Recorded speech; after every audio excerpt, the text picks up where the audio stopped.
Petra. Fancy running into you here. How are you acclimating to life in Her Majesty's army? We are constantly traveling all across Fodlan, so I'm sure there is a lot to adjust to. I find myself being cold often, but the others have shown great kindness in telling me what to expect. I have no troubles. Marvelous. I want nothing more than for you to fit in and feel comfortable. Know that there is a permanent place for you in this army, if you so desire. No. I will be returning to Brigid when the war is finished. I am going to be queen. That day is approaching with quickness. Yes, I am very much aware. And upon your coronation, Brigid will be released from its vassalage to the Empire. Her Majesty and your grandfather have agreed to this in secret.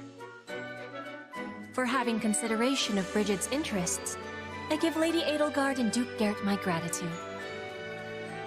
As I understand it, the Minister of Foreign Affairs pursued this particular policy most vigorously.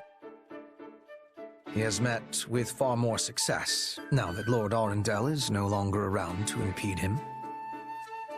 I might even go so far as to say the Duke looks like a new man. A new man? No, he's still being the same man. Well, yes. I suppose you have me there. Regardless, I do hope that you can forgive us. Though we would very much like to make our agreement with Brigid public, doing so now would be most unwise. I have understanding. The war of 7 years ago still has freshness in the minds of many. You do not want to give them cause for anger when this war has not reached its finish yet. I'm glad you appreciate the situation, as I was certain you would. But all in Brigid have knowledge of our agreement. Every man, woman, and child. If it is broken, they will have knowledge of that as well. Blood would be spilling. Petra! Was that a threat? Not a threat. A concern. I know I can place trust in the word of the Empire. The Emperor would never be breaking a promise. Would she, Hubert? What?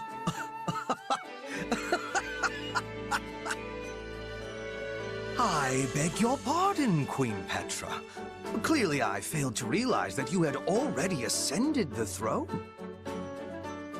Rest assured, our promise will be kept.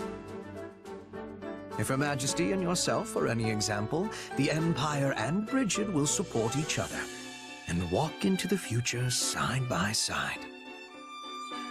And I have certainty that you will be there, witnessing it. Surrender now, and I will spare your life. You're all alone, fancy boy. What you gonna do?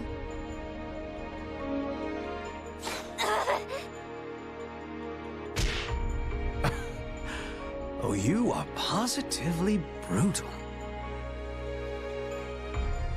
She seemed to be reaching for a weapon. It is better to have safety than sorrow. Also, she would not have told you any information of usefulness. You have knowledge of this. As she is now nothing more than a corpse, I cannot be certain of anything. However, I must admit she appeared to be going for her blade. You have my gratitude. There is no need for thanks. I have awareness that you could have been dealing with that assassin yourself. Perhaps. Still, I must say I have never hidden atop a tree just in case I needed to put an arrow into someone's back. I must try it sometime. I imagine such tactics are part and parcel for a woman of Brigid, though I am a touch surprised a queen would resort to them. Why does it give you surprise? It is the tactic of most cleverness. You can attack with safety and with clear shots at the enemy's vitals. Or Are you thinking that a queen should not be like her people? Oh no, not in the slightest. In fact, I can think of no wiser strategy than for a queen to position herself somewhere safe. Fodlan's history is littered with foolish rulers who have gleefully ridden off to their own deaths. All in the name of the ludicrous, contemptible concept they call chivalry. Chivalry? Ah, yes, that is the code for the knights. There are no knights of Brigid. We have agreement that they are without sense. But in Fodlan, I have been reading many books about chivalry. It is a code without point, yet it is followed by many. I do not have understanding of the reasoning. Well, knightly deeds make for good tales, and tales have a way of stretching very easily. Over time, it is likely that people let go of the fact while happily embracing the fiction. Perhaps Fodlan once enjoyed an era of peace just long enough for that fantasy to take root. Interesting. It is peace we are wishing for, but also peace that is making us weak. I am not wanting my land of home to be weak, but I am wanting it to have peace. The meaning of this is that chivalry may be coming to Brigid one day. Despite my grumbling, it is not a system completely without use. For example, it serves well enough for keeping otherwise unruly warriors under control. Still, one advantage cannot make up for a host of failings. At the end of the day, it is a poor belief system at best. I will be keeping your words in my mind, as I attempt to create an era of peace.